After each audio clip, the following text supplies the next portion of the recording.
Hello, and welcome to SoberCast, where we provide AA speaker meetings and workshops in podcast format.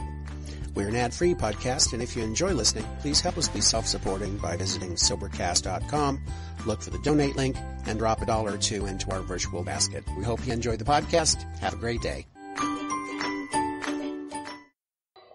Hi, my name's Earl. I'm an alcoholic. Hi, everybody.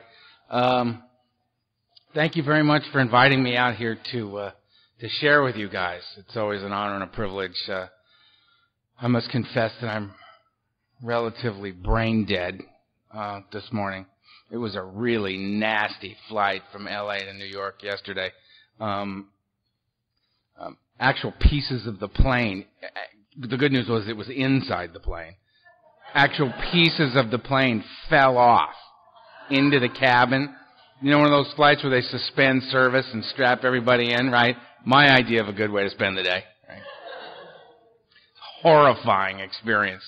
And didn't sleep much. Had a couple hours sleep, but apparently that's all I'm going to need, because here we are. Hi.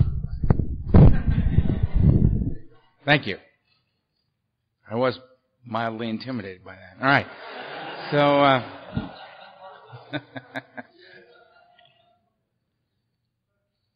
I'll knock down some Diet Coke and go. So, something about these 12 steps, apparently. We're going to discuss those. My disclaimer, not that I need one, but there's a lot of people who have lots of ways into the book, into the steps, into this experience, the purpose and value of it, their own styles, their own ways. Some people really love to get into the minutiae of the book. You know what I mean? Okay, today we'll be reviewing the 9th word in chapter 3. It's a German root. You know what I mean? I just kind of, when that goes on, I'm an alcoholic. I've never really paid much attention to the facts. It's always been about the feelings for me. And I'm the kind of guy that I gotta feel it. I gotta catch a buzz. I gotta get that excitement going. I gotta feel like there's a way in for me. There has to be. I don't want to understand my life. I want to experience it. You know, I want to be complete, as Joseph Campbell said. I want to be present in the moment. I want to feel life. I want to feel love. I want to feel friendship. I want to feel purpose and value. It's understanding. It's never been that big for me, and it seems that's always come as a result of action that I've taken. So for me, I've always had to, in reading the book and in being in book studies and in 12 and 12 groups and studying this and breaking it down and going and listening. There's so many great messengers in the program. There's so many people that have different ways. My thing has always been that I got to keep my eye on the prize. You know what I mean? And the prize for me is that I can become a man who's comfortable sober. Right? Because for me, sobriety, this isn't about stopping drinking and using, it's about staying stopped. How do I stay stopped? How do I have the process of recovery lay that down upon the process of my life? That's what I'm after. I'm after finding a way to make it possible for me to live a life that has a code of love and tolerance. As the book suggests to me, that ours is a code of love and tolerance. And I think it's interesting that they suggest that to me. I'll speak for me. I think it's interesting that they suggest to me that I should lead a life based on a code of love and tolerance. Where out there, they're talking about love. You know, in here it's love and tolerance. They throw tolerance right up there because they know me. They saw me coming. You know, I'm notoriously intolerant of myself and of others. I'm a self-centered, frightened human being. Alcoholic. I was talking to somebody, there's a book study in my living room on Thursday nights. Ava came in and spent some time with us a few weeks ago in that very meeting. And I was talking to someone about, and by the way, if occasionally I just stop talking and I'm just standing here looking at you, you know, just and I'll be right back, all right? So, what the hell was I talking about? We were in the book study. We were talking about the 4-step. I can't even remember why I was bringing that up. The hell with it. So, I've got to find a way in. I got to find a way in. The only way I get in is by doing. It's not, to me, I don't think it's so much about understanding this. I don't think it's about, for me, it's not about breaking down the minutia. It's not about, as my sponsor, the late great Donald Madden, my original sponsor, used to say to me, it's not about getting into it. It's about wrestling with it, certainly on a certain level, and listening to the dialogue. I go and I listen to the guys that get into the minutia. I listen to the guys who really, really, really want to break it down. And that's great, but at some point I have to live it. At some point I have to feel this thing. I have to be able to bring this sense of what I've come to understand into the action of my daily life. I got to get to a place where I'm comfortable, clean, and sober. I'm not going to get that way until I'm relieved of the obsession to drink and use. As long as I got the beast whispering in my ear, I'm not a comfortable man sober. And I can't live like that because I got to live life on life's terms, right? Whoever's running the show apparently has not read as Earl sees it, Because what's rolling in my head a lot of the time and what's actually happening are two completely different events. I have to get in line with life on life's terms. And when it hits the fan, as it often does, I recognize that I'm not in charge of the fan, right? I've got to have some tools available to me to minimize the wreckage I will create in the frightened state I'm in when that occurs, right? I've got to get a hold of some kind of balance. The only thing that has ever brought me back, I got here, it was very clear that I had lived the life of a maniac. There was absolutely no balance in my life whatsoever. I was in the extremes all the time. I was either a victim or an assassin. I was never in the middle. It was just, don't hurt me, don't hurt me, don't hurt me, I'm going to kill your family. I was never appropriate in how I was responding to the world, No balance. When I got sober, I was a sober man with no balance. I became maniacal in sobriety. Right? I got to come into sobriety and they say, well, you know what, we exercise. I went, good. We'll exercise. Then we'll exercise. And I exercised until it literally, ripped the muscle from the bone. You know what I mean? It's just, work it out, I'm working out, I'm working out. It's like, something's wrong. I can't. I ran until I had stress fractures in my feet and was hallucinating, sitting in the back of meetings. How far did you run today? 13 miles. And I came in with 74 broken bones, So me running 13 miles is, strange things are happening all the way, snapping and bopping down the track, right? Became a workaholic, just no balance. What I discovered is that sober, I was running from the beast. I was running from the beast all the time, trying to keep the beast at bay. Just that whispering in my ear, that thing that kept reintroducing the insane thought to me was based. I've got 16 years of experience that says for me to drink is insanity. Yet I would be standing in the back of Ohio Street on a Saturday night, where my sponsor was the secretary. I had the cleanup commitment, surrounded by the guys that we were all sponsored by Donald, right? I'm in close. I'm in the action of sweeping up a meeting. And the beast would appear and just, how you doing, Earl? And you're sweeping up and you just, huh? You're having a very, very bad day. I can see that you're very, very stressed out. It's terrible. You're a wonderful human being. You're a lovely guy, and people treating you like shit all day long. I don't understand what the hell. It's an ugly world, Earl. It's a cruel and ugly world. And I can see that you're upset by this and then falling into what I would consider, Earl, a clinical depression. So, your sponsor, he's looking at us. Okay, smile and wave at your sponsor. Go ahead. Very good.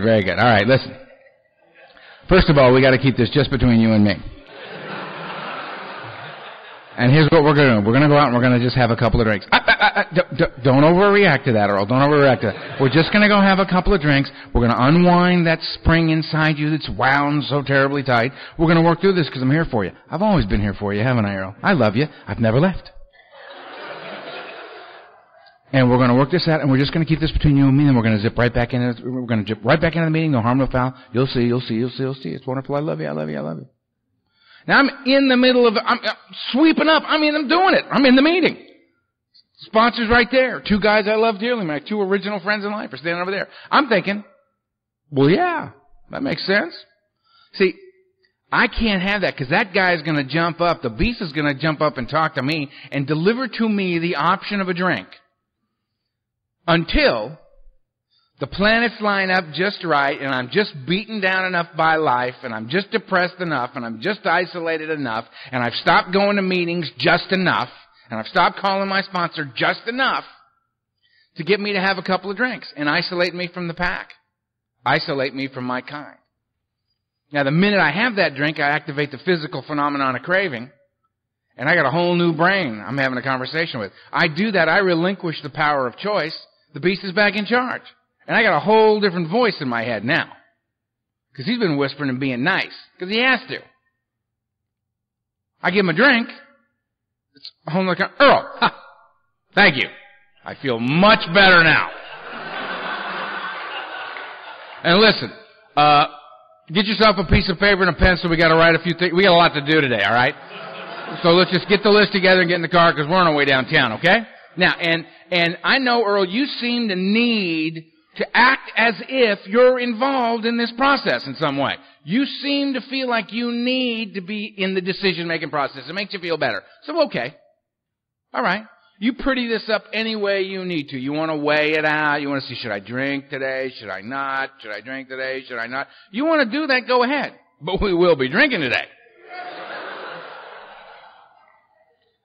And it was only in sobriety that I looked back and realized, they're always doing this, should I, how come I never picked no? Why is it that I never picked no? You'd think if I was deciding, every once in a while I'd go, well, not today. Never happened. Always chose to drink. Always. So I gotta recognize that for me to be comfortable, the only way I'm gonna stay stopped is if I can get comfortable sober. The only way I can get comfortable sober is if I'm relieved of the obsession of the mind, the greater aspect of the disease. I've got to be relieved of this obsessive thinking. I gotta get this voice out of my head. When I'm dealing with life on life's terms and I'm looking at the options that are available to me on a daily basis, drinking and using can't be on that table. As I review my options, that's not something that I'm considering. It's done. It's done. That's the whole point of working the 12 steps as far as I'm concerned. See, we got this triangle with a circle, right? Mind, body, and spirit brought together as a whole human being. Therein lies the balance I've sought my whole life and never had drunk or sober. That the only way a guy like me can experience any kind of balance in my life is if I'm freed from my addiction, if I'm freed from the beast, if I'm freed from the physical phenomenon of craving and the obsession of the mind, that physical allergy, right? I've got to be rid of all this stuff. I've got to get rid of it. The only way to do that is this triangle which AA adopted. Unity's the body, I bring it here. Right? I couldn't get sober, but we seem to be able to. Step 1 says, we admitted we were powerless over alcohol and our lives had become unmanageable. I need to do that with you. I got to do it with you. I couldn't do it I couldn't get sober, but we seem to be able to stay that way together. Right? That unity's the body, I bring it here to you. I got to be with you. The recovery is of the mind, the greater aspect of my disease. How do I get relieved of the obsession of drink and use? Work the steps. That's what they're for. Right? Having had that awakening, the spiritual awakening is the result of working the steps. That was the whole point. To be restored to sanity, soundness of mind, relieved of the obsession of drink. The third side of the triangle, the spiritual. I can practice these principles and carry the message. I can be of service. How can I help you? But like the book tells me, I can't give away something I don't have. Right? I got to do the work. I got to get in there and I got to wrestle with these concepts and these ideas. And I got to try this stuff out.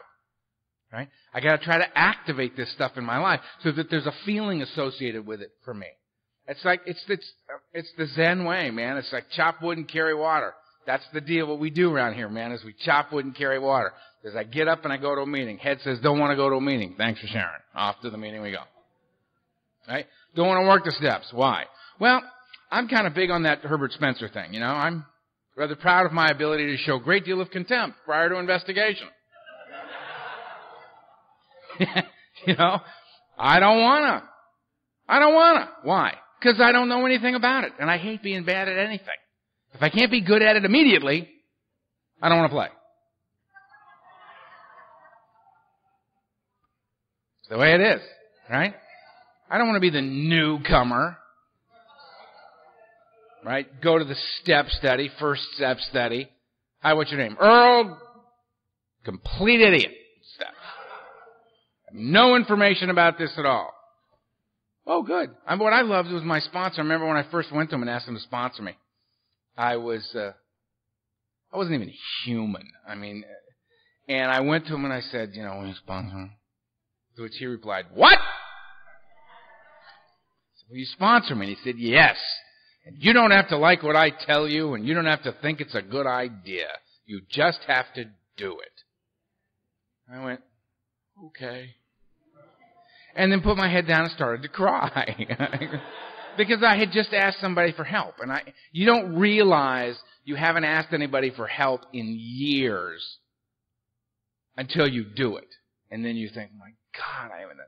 And I just started to cry. And he looked over me to his assistant, Jeff. And he said to Jeff with a big smile on his face, oh, wonderful, he's destroyed. And I remember that. I looked up like, oh, my God. This is the guy I picked? And I now come to understand, well, of course he was thrilled and delighted to see that I was destroyed. I had been beaten into a state of reasonableness by alcoholism. He wasn't going to have to convince me of anything. He was just going to tell me what to do, and I was going to go do it, because my ass had been kicked. I wasn't going to debate things with him, because it was very clear. You know, my best thinking didn't get me to AA. It almost kept me from ever getting here at all. So I became this there was this willingness on my part that he found delightful. That all my ideas, I tried them all, and we'd all been beaten into the ground together, me and my ideas, and I could come and he could just say, do this, do this, do this, do this. And as a result of the doing of it, that I could have an experience. All right? So, Abe was looking at me like, could we get to 1 here? We got an hour for 1? And I don't blame you. We know, right? It's always funny to watch the people, like, Ava's one of my dearest friends. I love her dearly. We have a blast every time we get together. She shows me around New York. We have a great time, right? She comes to L.A. She meets my wife, you know, and comes to our home, and it's very nice. And she's a perfectly reasonable woman. You know, it's remarkable. I mean, she's a very reasonable person. She says, you know, okay, here's the schedule we're going to do. You know, you got 6 hours, so 2 steps an hour, 50 minutes, 25 minutes a step, a little break for the smokers, you know what I mean? A little body break, we'll move to the thing. And I'm listening and I'm thinking, that's a very good plan. That's a very good plan. And I'm just so concerned that I'm the weak link in this plan.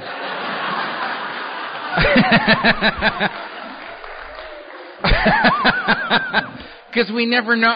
No one ever knows what I'm going to say. It's such a crapshoot. Who's speaking? Earl. Is he good? Well, we'll see.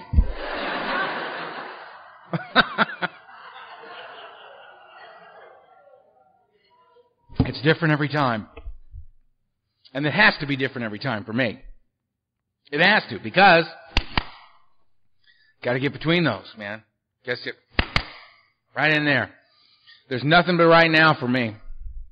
It's got to be right now. Right now. That's the thing that working these steps, the value of this, the buzz that's available is that. That we can be here together this morning, this place, right here, right now. There's nothing else. Because this is where our lives are. We're not having lunch now. Odds are we're gonna. Odds are. Can't do anything about the fact that many sirens in New York at night. I got 2 hours sleep. Can't do anything about it. Must let this go. And be here now. And have fun. And look into the eyes of my brothers and sisters. And know that I'm safe. Right? We're on the ground. We're not in a plane. We're here now. This is good. This is good. And that the steps give me back right here, right now. I mean, when I was drinking and using, I like to go down. I like heroin, alcohol, barbiturates. These are a few of my favorite things. These are the things that I like. My idea of a good night sitting around checking my pulse. But if I can't get those, I'll take a big bag of the cocaine. Let's go up. I'm perfectly happy driving the freeways, decoding license plates. You know? Psychotic. I'm perfectly happy doing that. Right? Because it's not, ultimately it isn't about up or down, it's about I gotta get out of right here, right now. Because right here, right now, I'm self-centered, I'm afraid. Right here, right now, I'm dealing with feelings. Can I deal with them? I can't even name them. You know? I just know that this feels terrible. I'm afraid. I'm comparing your outsides to my insides, and I'm losing every time. I'm not a comfortable human on the planet. You medicate me effectively, I can go out into the world. Right? I've got to find, so the thing that I'm trying to get away from with drinking and using is right here, right now. My alcoholism robbed me of now. So how can I live life? How can I be free? How can I know God? How can I be a friend? How can I love you? I can't love you in 20 minutes. Well, there are those that would disagree. Sorry, an inappropriate thought floated by. I'll just let that go. You get what I'm saying, don't you? Right? Life is now. I've got to be present in this. I can't be of service. I can't have purpose or value later. Now is the only time I can do that. So that for me is like, just to kind of frame up, that's why I work the steps. That's why I involve myself in the steps, to be relieved of the obsession of the mind, to be able to experience some sort of balance and inner peace, and be present in the moment, to be relieved of the obsession to drink and use. Relieved of it, which is what I think brings everybody into the semantic debate of recovered, recovering. I can't even get into that. You know what I mean? It's like, am I recovering? Yes. I do not suffer from alcoholism in the slightest. I have no obsession to drink or use. It's not even a thought. It doesn't even occur to me, let alone be obsessed by it. Am I recovering? Well, yes. That this is a process, and I move towards unobtainable absolutes in my daily life. Right? Everything that I do now can be done much better than I'm currently doing it, which is great news for me. Because if I get the buzz from doing this stuff, what that means is there's a bigger buzz ahead. That I'm going to know a greater peace. I'm going to know a greater love. I'm going to know a greater honor. I'm going to know greater discipline and as a result, greater freedom in my life if I continue on this path. This is really good news. Because out there drinking and using, I mean, it just goes bad so quickly. You know? First little buzz, secret to life. You know? My reaction to the first getting high was, I need to do this as often as I possibly can. And I did. What I didn't know at that moment was what was going to happen. That slowly over time, the buzz I was getting out there is going to get smaller and smaller and smaller. And the price I was going to pay for it was going to get greater and greater and greater. So that in the end, I'm paying an horrific price just to get even. Just to get to zero. I'm not getting high anymore. I'm not having a good time. There's no euphoria being experienced by me. I'm just trying to get out of the pain and the madness. Right? It's turned on me and it's chewing me to pieces. In here, it's the opposite. The more I do this, the more I chop the wood and carry the water, the bigger the buzz gets. The more in touch I get with a spiritual life. The more connected I become to you. More and more and more, for me, the distance between myself and others is not what separates us. More and more and more, the distance between us is what joins us. And I feel more and more connected to my God and to my fellows. The inner self and the outer self of who I am become closer and closer and closer together. I mean, it's almost, in that Eastern way, you know what I mean? That it's coming together. You know what I mean? It's coming together.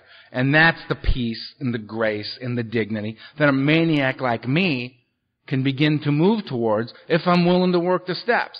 Now, having said all that, step one. All right? I think we've laid a little groundwork here. Let's move into the steps. Step one. Step one. We admitted we were powerless over alcohol and our lives had become unmanageable. Step two. Sorry. Sorry. Ava went.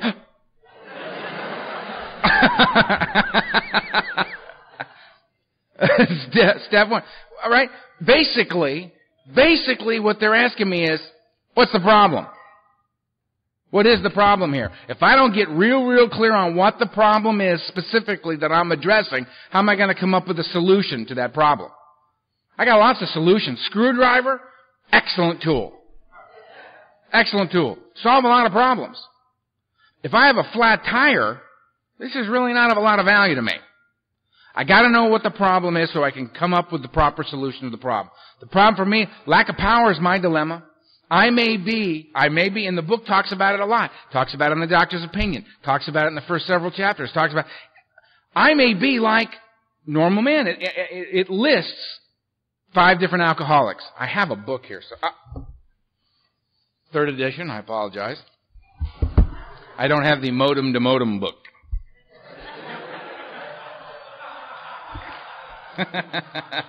Sorry, I apologize for that immediately. I'll come around to the 4th edition. I will. I'll come around to it. But I like 449 being where it is. It comforts me.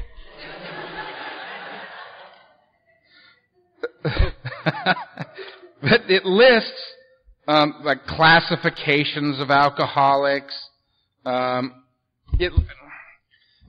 Classifications of alcoholics, and they're the psychotic, the one who's normal in every respect, except when he drinks, except when the question of drink is involved. And luckily for me, I read them and I go, yeah, well, that's me. Then I read the next one and I go, well, my hand just keeps going up. As I read through these different, I identify with all these guys, right? I have to. Thank you.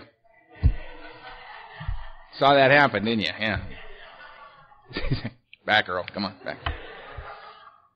Step one, we admitted we were powerless over alcohol. So what's the problem? What's the problem here? Lack of power is my dilemma. I have an obsession of the mind and an allergy of the body. I got a soul sickness that manifests itself in that way, in the mind and in the body. I can kick and be relieved of the physical phenomenon of craving, and the book refers to craving as a physical malady, right? I can kick, but I dealt with a greater aspect of my disease. I have to be relieved of the obsession of the mind, or I'm never going to be able to get comfortable sober. Staying stopped is going to be a remarkably difficult experience for me, and I don't want the struggle. I want the freedom. I'm sick of fighting.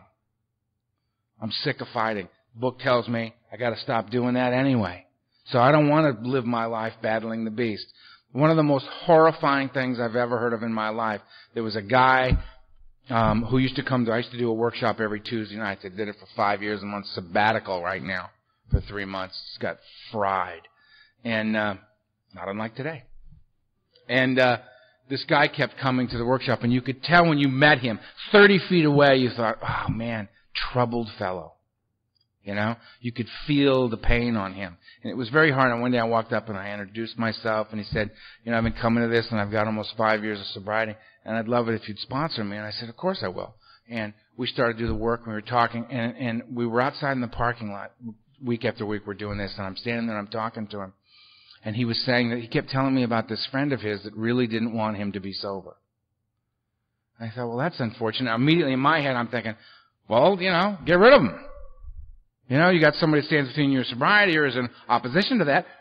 My opinion is immediately that individual is removed from my life. I'm not interested in somebody who's going to work in opposition to my own well-being. And he would talk to me, and then he would stop, and he would look away for a second, and then he'd come back, and he'd talk to me. And I suddenly realized what was going on. The person that was in opposition to his sobriety was in him. When he got sober, it had been such a horrifying experience for him. He'd had a psychotic break, and there were two people living inside Jeff.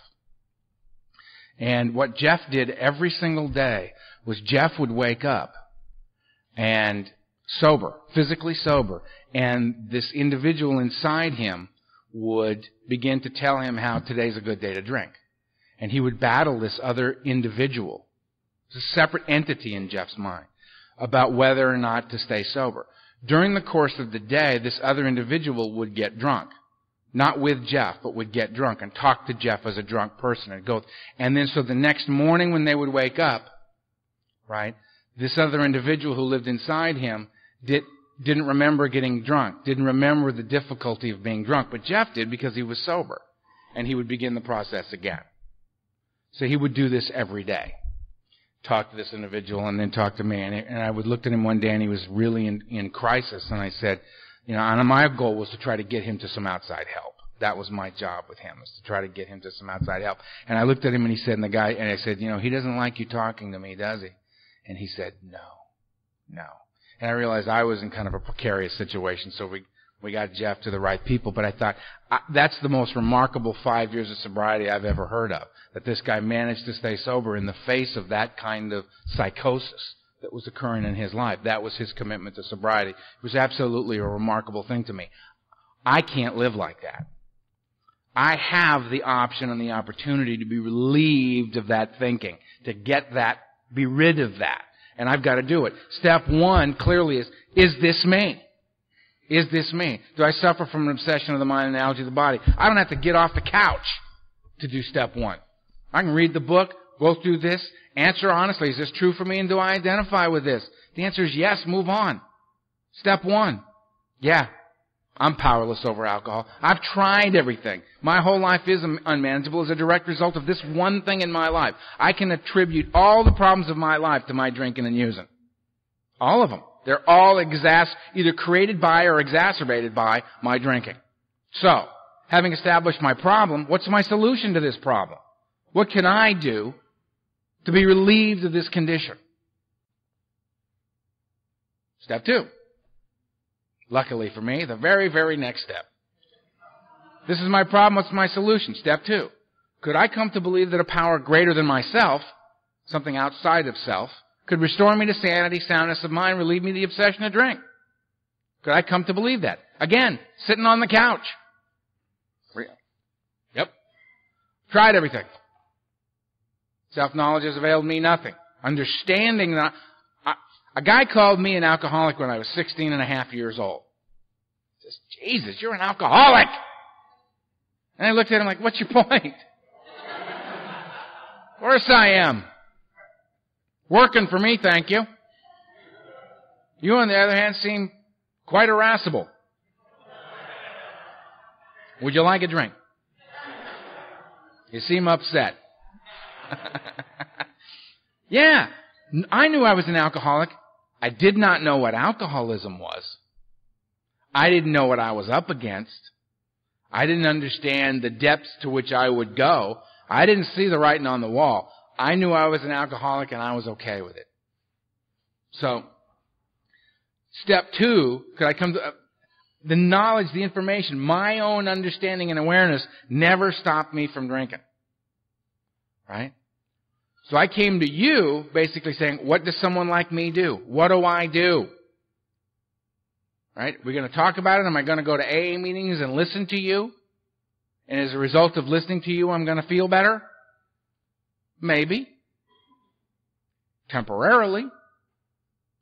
Or is this A&A thing me constantly coming to you, sitting with you, getting some momentary relief as a result of a meeting? Maybe, maybe not, depending on how the meeting goes.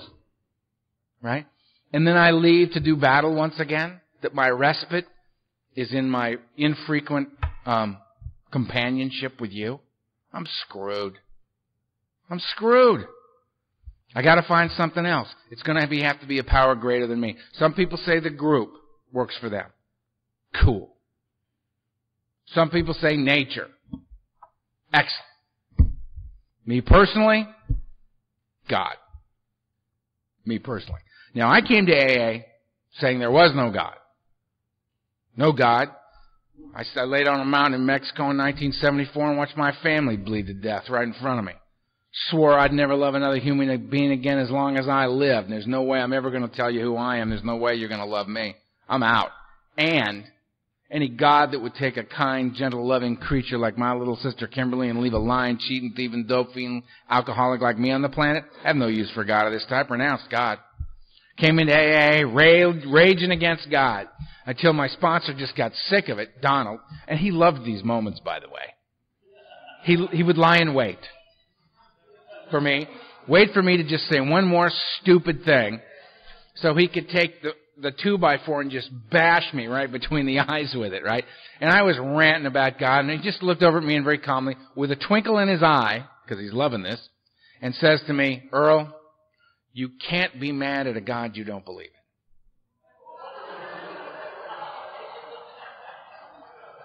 And I just looked at him and went, I have to go now.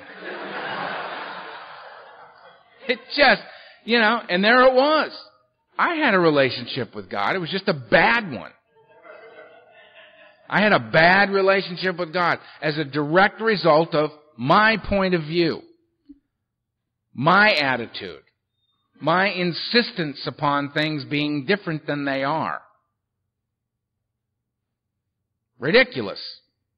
I didn't see that. I wasn't aware of that. It took someone who'd done the work and gone before me to point this out to me. And however mildly loving a way, he chose to do it.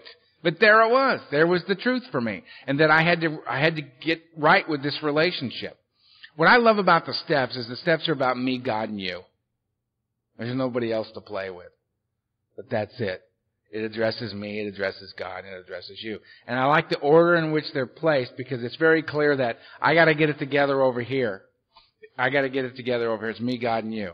I got to admit that I'm powerless. I got to seek God as a result of this in step 2. I've got to be willing to say, yeah, it's going to take something outside me. Left to my own devices, I'm screwed. I have to surrender this to some force outside of self. The great leap. It's the great leap. It's the great leap right before I have to pull the trigger. Because in step 2, could I come to believe in this? Yes. Where am I going to begin this process? The very next step. Right? I'm going to pull the trigger. I'm going to get down on my knees and I'm going to turn my will and my life over to the care of a God I may or may not understand.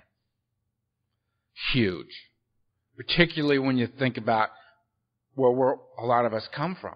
The pain, the dis-ease, the disconnectedness, the isolation, the loneliness, that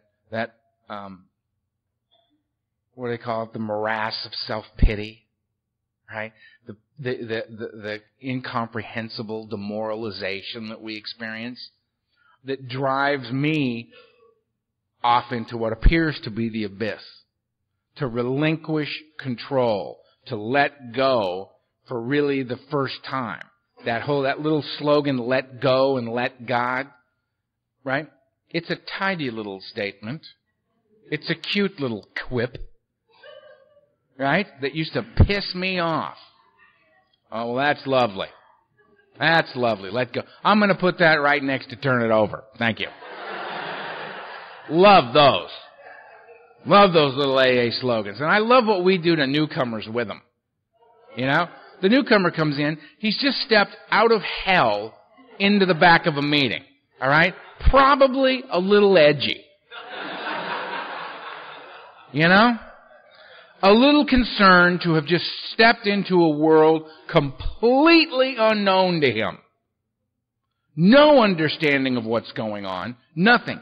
Filled with a head full of alcoholism. How can it be any other way? Steps into the back of an AA meeting, looking relatively normal. Some of us not. And sits down and we walk up and, hey, how you doing? How you doing? Earl Alcoholic. Right? Now I remember when Vegas ran up to me smiling and said, hey, Vegas Alcoholic. I said, so what? Ain't exactly the highlight of my life, Vegas. I don't know what you're so thrilled about. Get away from me. And he looked at me and he said, keep coming back. And a couple, AA hotshots over here went, yeah, did you see that? I was, yeah, very good, Vegas, very good. Keep coming back. Deep, man. Deep, brother. And I'm sitting there thinking, oh, this is good. Loving AA so far. Yeah, thank you, Vegas. I'll keep coming back. I'm sure at 3 a.m. this morning when I'm ready to either kill myself or several other people, as I usually am, as I slowly fade into my 1 hour of sleep a night I'm getting so far, right? I'm sure that keep coming back is going to be very helpful. Thank you. And it's also very clear that there's some deep spiritual significance to keep coming back.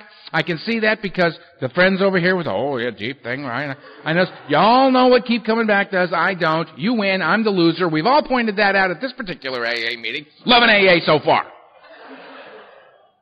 If you're new in here, right, I hope you have more courage than I did. Step up to the plate and ask him, excuse me, do you understand what let go, let God means? Do you understand the deep spiritual significance of this?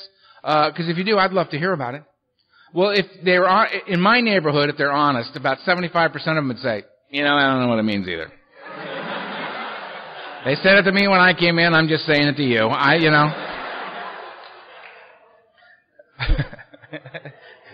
I love that. Signs. It's good. It's like a prompter, huh? 5 minutes till what? Oh. All right. I thought, good news. Something big is going to happen in 5 minutes, guys. Oh. So this is what I'm saying. Step one, what's the problem? Lack of power is my dilemma. I'm powerless over alcohol. My whole life's unmanageable as a result of that one thing. If that's my problem, lack of power, what's my solution? A power greater than myself that can restore me to sanity, soundness of mind, relieve me of the obsession to drink, so that I can walk the earth a free man. That's the buzz I'm looking for. Step 2 tells me this is possible. This is up ahead. This is what encourages me to continue. And that's all I've ever needed out of this book, personally. All I've ever needed from any page in this book is not this deep, critical-minded understanding of the nature and the root of the words and how they were connected. I don't think when they reviewed this book or edited it that they said, we better take the word evening off of page 239 because the other words in that sentence are of a Germanic root, and that one is not. I don't think that's what was going on. Were they conveying a sense of what it is I must seek, what it is I must have? If so, I'm compelled to read the next page. That's what's up for me. There has to be an experience that leads me to the next thing. It's almost like, have you ever read the Zen koans? Have you ever read the little Zen sayings and you read it and you go, blackbird sits on branch in winter. And you read that and you go, wow, that was entertaining, right? And you go to the next one. But if you're willing to take the time and you read that same thing twice a day, just read it twice a day. I think this applies to the book. It's a masterful Western koan of 164 pages, right? Is if you read it, blackbird sits on snowbound branch, or whatever it is. Blackbird sits on snowbound branch. Blackbird says, blackbird. Oh, blackbird. All of a sudden, the childhood memory comes to mind. Pop, as you're reading it. Oh. And there's a sense and a feeling that comes as a result of that particular image, the visualization of that image, or the sound that's mentioned, the cracking of the ice or something. And something starts to happen to you, and there's an experience, a feeling that comes as a result of that that's comforting, or peaceful, or settling in some way to the self, right? That's what this does. This book does the same thing. It's a book designed to bring about an experience, right? Self-knowledge availed me nothing. I stood at the turning point, right? The book tells me it's not about getting it. It's about getting it. Getting it. Can I have an experience that moves me to the next page? Am I compelled to read on? If so, we're doing great.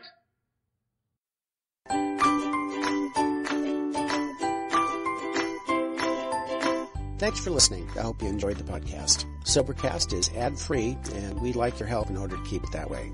So if you'd like to help us be self-supporting by pledging $1 or $2 a month, visit Sobercast.com and look for the donate links. Thank you very much.